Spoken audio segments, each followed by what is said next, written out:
Look out now. Oh. Think I wanna know ya. Jungle Love. Shout out to the 80s, man. All them 80s movies really got me going. I'm in a real 80s mood right now. Let me show you something. Let me show you what I'm gonna do for y'all today. This is my think tank situation. When I'm in my think tank, this is twisting. And when I solve it, that means that I know I found the answer, right? But just think about the 80s, even the 90s, even the 2000s. Just think about before everything got all digital, right? It was kind of sweet because there was a certain integrity in everything that we were able to do. You know, everything that we were touching, culturally, there was something there. There was a sense of individuality, a sense of workmanship, a sense of self-worth that came with several things in the 80s. One of the biggest things that we resonate with was style. But then don't sleep on inventions. You know, don't get your style caught up so much to the point where you forget about certain inventions that happened in the 80s. And, some to our detriment, some to our fortune. But during the 80s, I never thought that the 80s was going to be something that people were going to copy. Because it was honestly, within all the experimentation, it was a lot of goofiness going on. But every little bit of that is worth something now.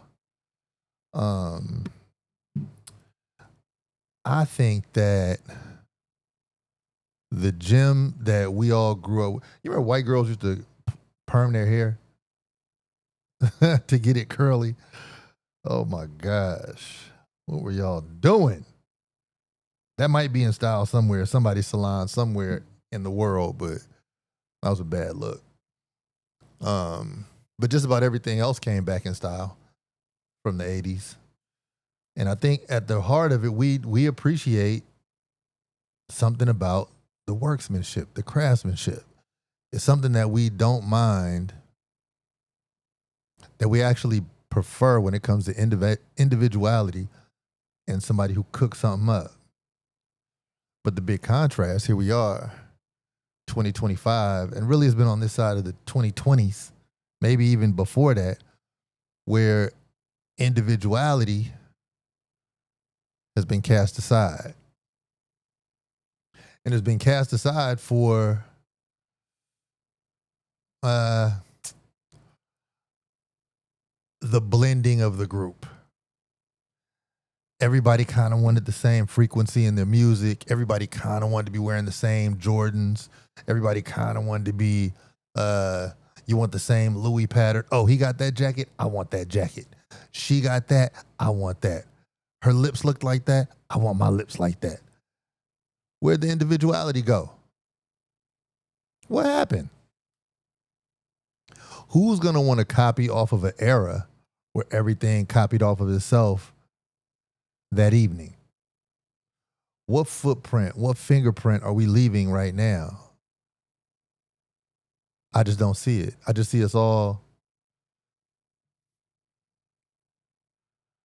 falling for copies, cheap dittos. I think we owe ourselves better, but I guess if this is what we settle for, then it's cool. And very soon, and this is what I have to figure out,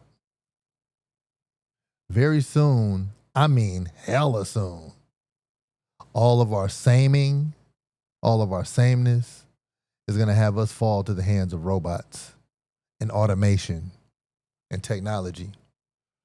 And there's going to be a certain part of the population that'll be cool with that because we had already given up the idea of us being an individual. And that's where we are in this biatch. Welcome to the robotic episode of Sorry for My Language.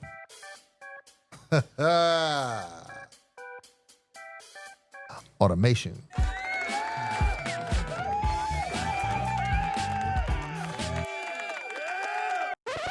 Thank you, thank you, thank you. I'm your host, Grindstone. I'm here for Sorry for My Language. This is episode, if I'm not mistaken, 58. Man, coming up as a kid, 58 used to be my favorite football number. It was just cool. Like it seemed like all the big menacing linebackers, starting with Jack Lambert, was number 58. Just 58. I don't know, something about the way that number looks. But now I don't see nobody number 58. People need to get back on that 58. I don't know, man. I used to really like certain things really in the 80s, and I thought that it would last forever. I thought that was like just the way things were. And now I realize that they aren't, and they aren't at all. And things are changing so fast right now, we have to adapt. And we got to figure this shit out, man. We got to figure this shit out. We got to figure this shit out with the quickness style. Every now and then I just need a little rhythm, little musical accompaniment. But let me tell you why we got to figure it out. So first of all, for those of you all who don't know, the Matrix was a trilogy. Okay, and it was a trilogy that was written by a woman in the late 70s. But I'm saying a trilogy. But wait, there's another word for it. It was part of a whole big old what am I trying to say? I'm kind of distracted by all these damn colors. The first part of the Matrix was the Terminator. Okay, and the Terminator, for those of you all who remember some 80s cinema, the Terminator was about a big company called Skynet. And Skynet made this network that we would equate to internet today. And Skynet was about to take over every damn thing. Now, mind you, this was made in a time where there was no such thing as internet, so we had no comparative value or function to Skynet. But Skynet was on it was on blast. It was about to take over everything. So therefore there was a machine made up called the Terminator. And he was supposed to get rid of all the bad robotics in the world that were about to take the world over. And when the machines started reaching the point where they could communicate with one another, then you had T2 and T3, which were more human-like, evil, self-governing computer systems. At which point we found that the computers got together, talked to each other, and I guess now we would call that singularity. They got to the point where they wanted to make themselves and they wanted to banish humanity. So Sarah Connor in the Terminator, she was the one, I can't remember if she works for Skynet or I can't fully remember Sarah Connor's role, but she was involved in squashing out the bullshit and killing the enemy of humanity, which was the robotics. Fast forward through all the trilogies and all that shit with the Terminator. Sarah Connor had a baby. His name was John Connor. And then somehow that motherfucker turned into Neo. And then you had Neo being the one who was chosen to break motherfuckers through the Matrix. Now, while all those movies sound like they were all groovy at the time and entertaining, they were really telling us something. And what those movies were telling us, they were telling us that we are entering the age of man versus machine. We were leaving out of the age of man with machine into the land of man versus machine. And it seemed kind of crazy because in the 80s, it was all about, man, you better learn these computers because computers going to take over. But we didn't think it was literally, right? So now here we are in a state where computers are literally taking over at a rate that we would not have been able to predict. You kind of might want to go back and look at the damn Terminator now. Like, what did John Connor, what did Sarah Connor do? Well, for those of you all who remember The Matrix, that ain't no 80s movie, but for those of you all who remember The Matrix, remember that Morpheus, he was the dude with the information, and he said that your mind, now not verbatim, but he said that your mind controls yourself in these times.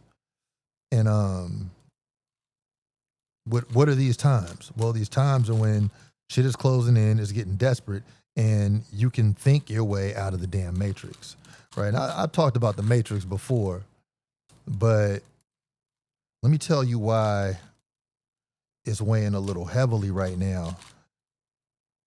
It's weighing heavily because, to me, every form of independence that we got comfortable with, right? Let's speak of our little comforts.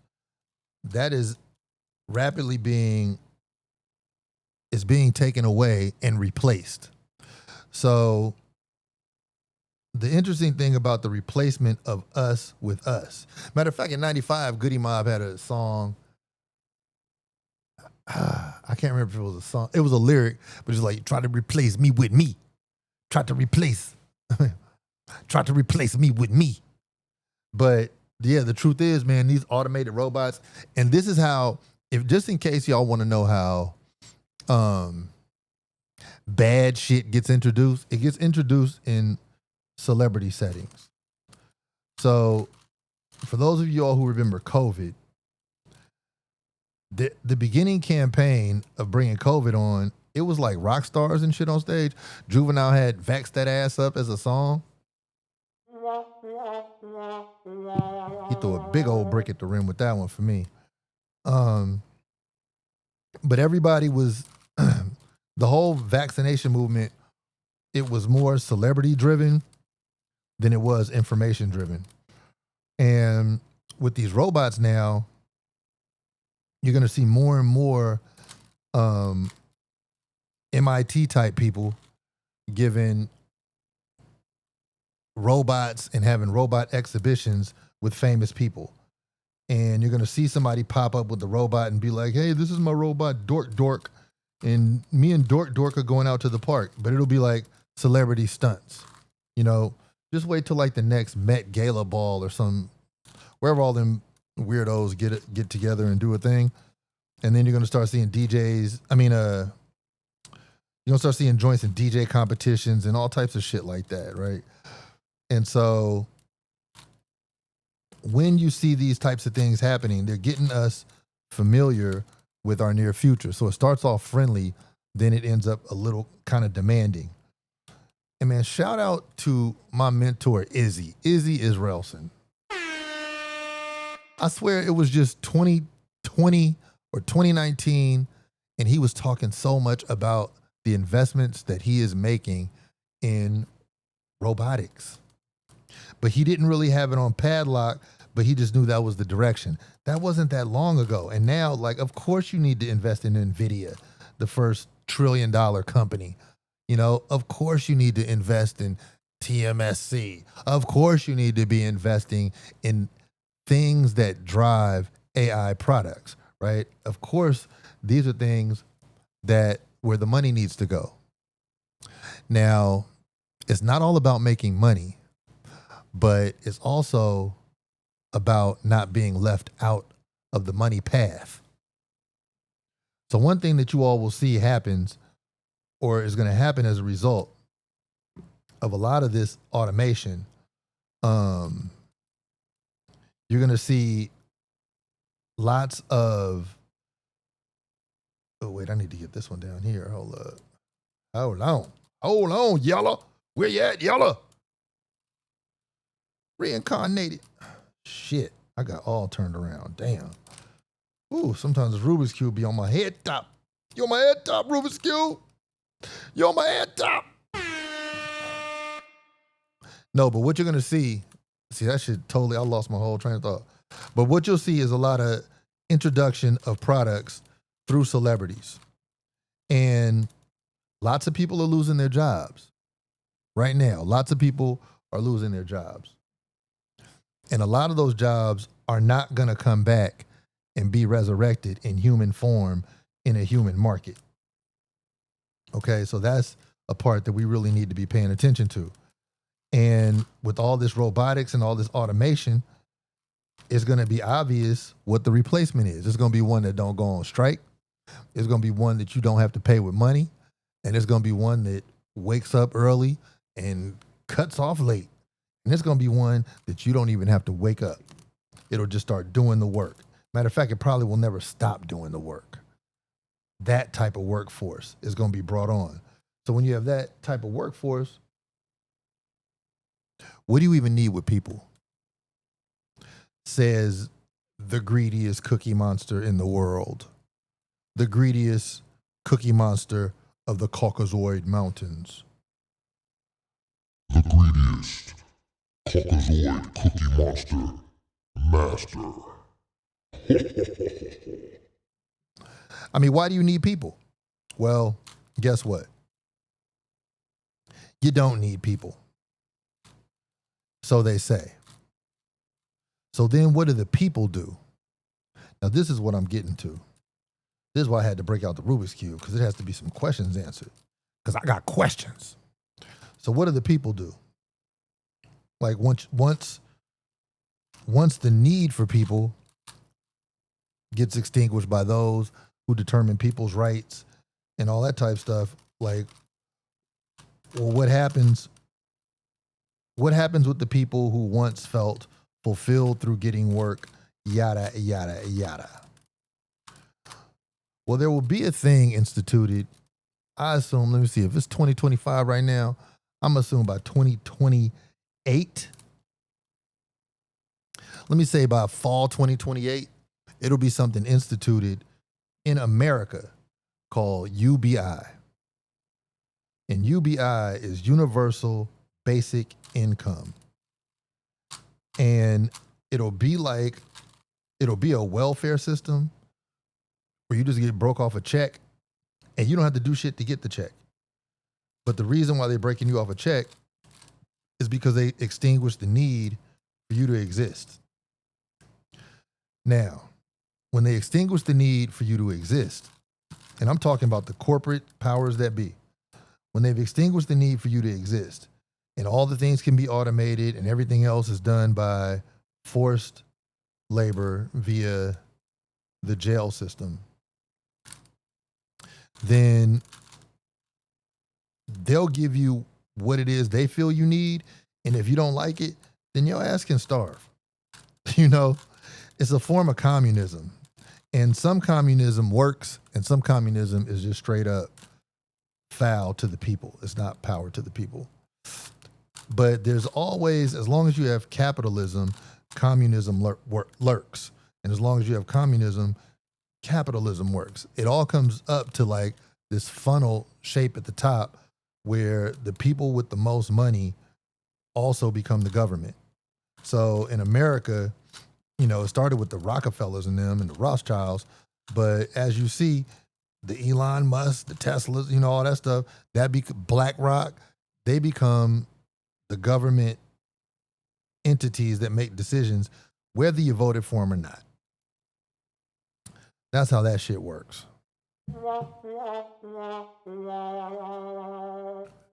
Now, how would you all feel about some UBI? You get a check every month, and this check is not stopping you from going out and getting other checks. You hear what I'm saying? You hear what I'm saying? This check is not stopping you from going to get other money. The problem, though, in this stagflational world, is that the people who you'll be trying to do business with, their pockets are also fucked off. So they won't be able to buy what you're selling. They won't have a need. It'll be like they're kind of stuck and they get this much and this much goes to these rationings, right? And so if that limited amount goes to certain rationings, then you now have a world where either you go global with it and deal with people outside of your landmass, which is not a problem, but eventually that'll get crowded, you know, or you just have to figure out how to make your investments and your money work for you. Now, that's the part that I hope you all are getting at right now. Because like I said, by 2028, this thing is going to settle in like a raven on your roof. And you're going to be sitting up there wondering, man, where the fuck, like I'm a skilled blah, blah, blah. Where the fuck did my work go? Like I'm a skilled driver. Yeah, you know, we got driverless cars now. We don't need you driving. We don't need your hospital services. I'm a great accountant. Yeah, you know, there's an app for that. There's an app for you. It's gonna be a whole lot of that. So right now is when you figure out, when you match your true passion, the thing that you're willing to really settle down, buckle down, dig your heels into, wake up early for it, go to bed late for it. Now's the time where you really figure that out. And if you haven't already figured it out, and then this is when you put all the steps together to make it valuable. Okay. Now, in order to make it valuable, you have to also put a value to it, but it has to be something that you do all the steps, no shortcuts on. Okay. I mean, all the steps, no shortcuts on whatever it is that you do, right? It can't be specialized towards a job anymore, because who the fuck needs you working anywhere? Like I'm saying, that shit's coming to a quick, direct, real ass end, like right now. So what do you do in the situation where your specified skill set is no longer needed? Like, how do you even carry that at all? How do you carry the burden of knowing that the shit that you prepared yourself for, it just ain't really, it's not really viable anymore? You know what, Jamal? We really don't need you anymore. So here's your severance pay in the form of a universal basic income. Your UBI check will come, and you know what? Don't get it fucked up.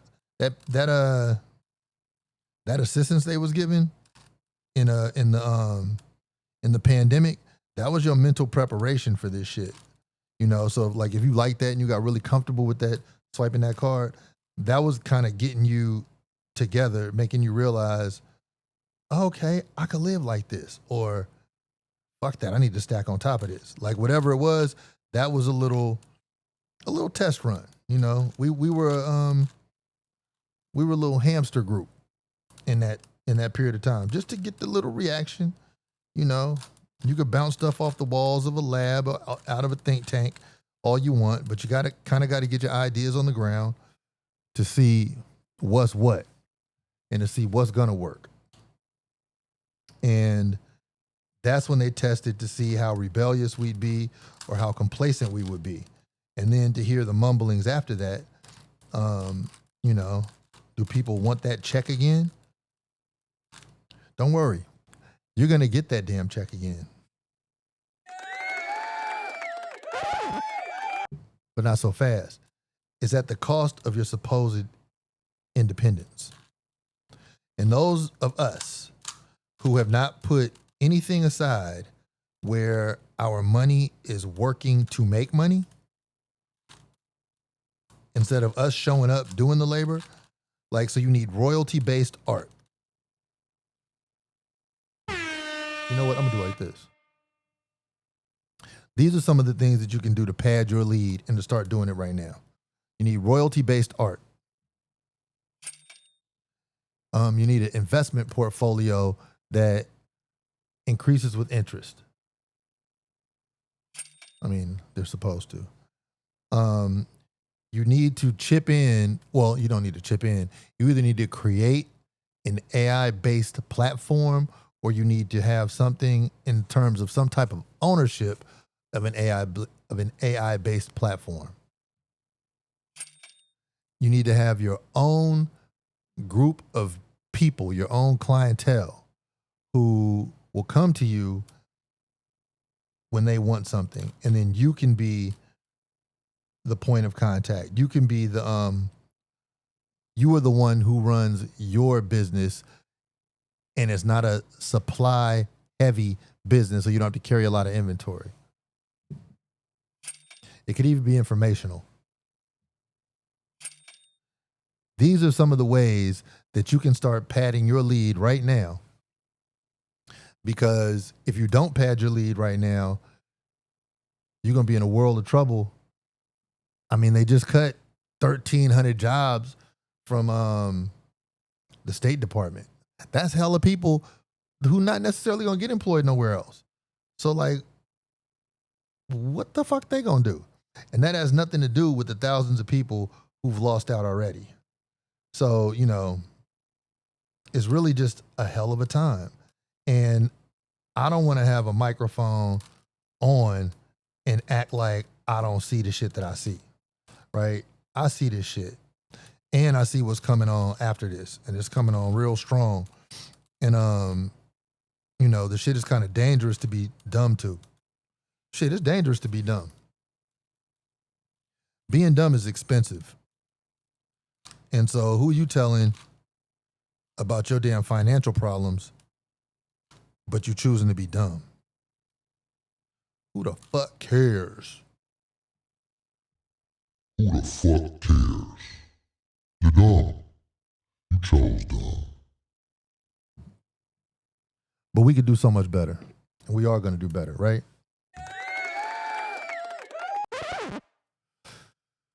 So what are you doing today to think your way out the box? Are you looking back at yesterday? Are you looking back at yesterday? Yesterday? Does the past still exist? I think y'all better get out the mind state. I think we all better get out the mind state thinking that the past exists. The past is a memory, but it ain't no money in that. Not unless you find money in that. But there's joy, there's entertainment, there's comfort in that. Just like I was saying, the 80s is my shit, right? And, you know, this is a free plug, not like they needed it from me, but Amazon Prime has the best old movies. And I'm going to say vintage because, fuck it, they're old. Fuck it, I'm old. But some of the best movies you could get on Amazon Prime, and Netflix is just not serving up what Amazon Prime is serving up. And so yesterday I watched 2 movies, and I was just so tired after hot Pilates class. I mean, that shit wears you out, man. Hot Pilates is a motherfucking dingo dog. That joint is a monster. So I go to class, I get back home, I'm hella tired. That afternoon, I really couldn't do nothing but lay up.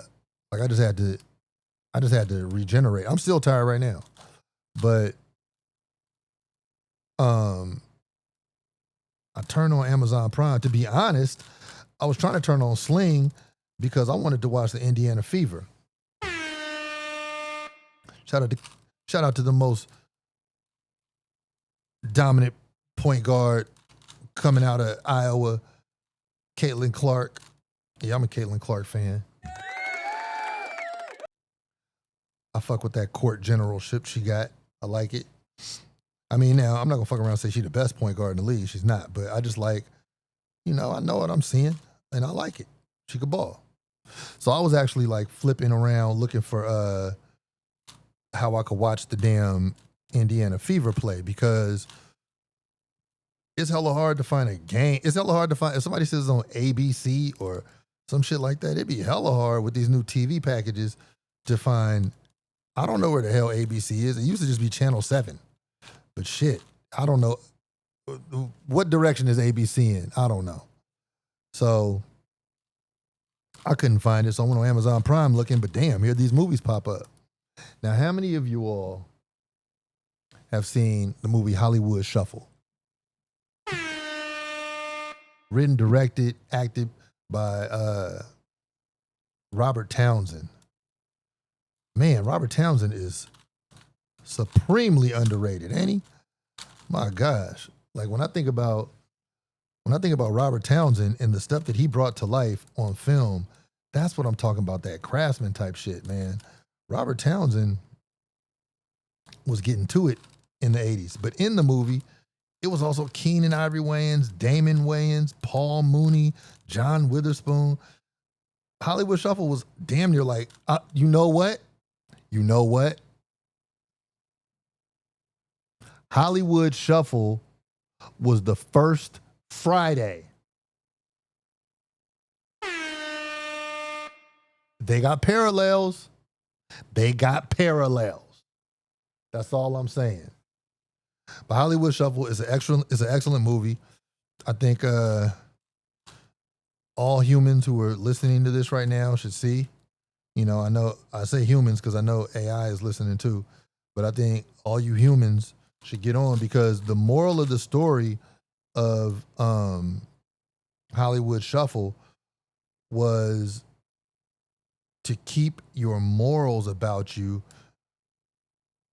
as you go off and try to get with new money. Because he wanted to be an actor, but there were only messed up roles for black actors in Hollywood.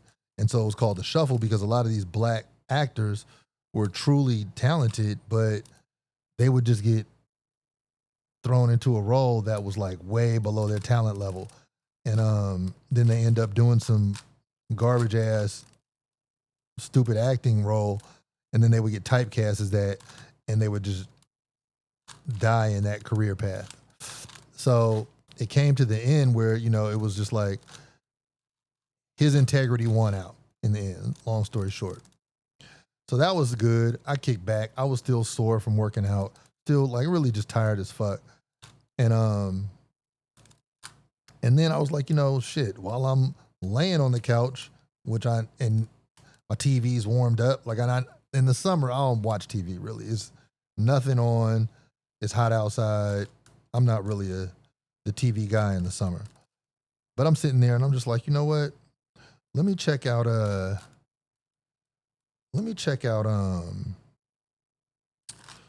up, wait, let me see what corner I'm supposed to get. Hold up. This is a Rubik's Cube break, baby. By the way, I do have a strategy on the Rubik's Cube. I just don't always know how to do my strategy until I'm in a certain place. But just for a hint, I like to get corners first, right? So fuck it, let me just close it out with this corner. And then when I'm get to all middles, like all middle joints, let me see. Hold up. Like when it's all middles, left, then I call them middles, but the non-corners, that's when I could just swoop down and go for the win. But anyway, those are just trade-offs. Oh, and then my other strategy is, okay, so I'll have a side. The most complete side, if I get the opposite sides, corners, then I can really swoop in for the win also. So shit. But then the corners got to match, right? So I got to find the red one with the white one.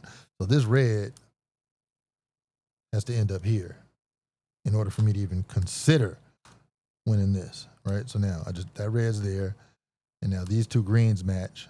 So now I just got to get the other red corner right here. Now I am back on my feet. Okay, now shit, that got me red.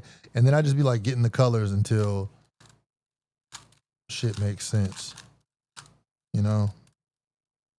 I just fucked that all up trying to talk too much. But anyway, so the other movie I watched yesterday while I was sitting on the couch, it's a great one. A lot of y'all see it. Hopefully some of y'all got taste and you could feel me on this and it's your favorite movie. City of Gods. City of Gods was a complete fucking banger. Oh my goodness. But see, when that joint came out, it was what, 2002? Back then we doing nefarious things and you got to read all the subtitles. So I really didn't have the patience in 2002 to sit through The City of Gods and read all the damn subtitles. I'll just be honest. I didn't. It looked cool. It was damn near, that was one of the movies. It was damn near cool to say that you saw it and you understood it and shit. But every single word in the movie you had to read, And so I didn't have the patience of being like a subtitles kind of guy back then. So I never fully soaked up what that movie was about. However, I peeped that joint yesterday. Top of the mountain, top notch. Now remember, one of the nuances of the previous movie, Hollywood Shuffle, that I watched, it was like you got to stand on your square, and while they try to give you the flim flam, while they're trying to give you the shuffle, you still have to do your thing all the way, and you have to maintain your integrity. Well, in The City of Gods, that was the same damn premise. But this guy, he became a photographer, and that was the thing that saved him from his neighborhood. And his neighborhood was in this treacherous ass part of Brazil that was so damn down bad that the reporters couldn't even go in. But because he was from there as a journalist, as a young budding photographer and a journalist, he was able to go in there and he was able to get stories that they couldn't get. And that set him apart from the rest. And the city was fucked up, but then he found his way out. So those are two common themes as here we are in 2025 looking for our way out. I know you wanted to see how I was going to connect that shit, right? I know you wanted to see it. But yeah, so here we are in 2025. We're dealing with automation.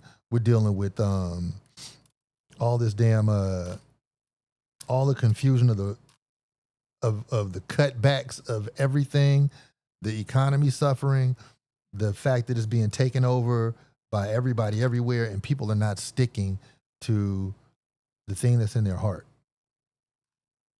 So then even if you do get that UBI check, it's not going to be much. It'll be basic as hell, but it's not going to be much.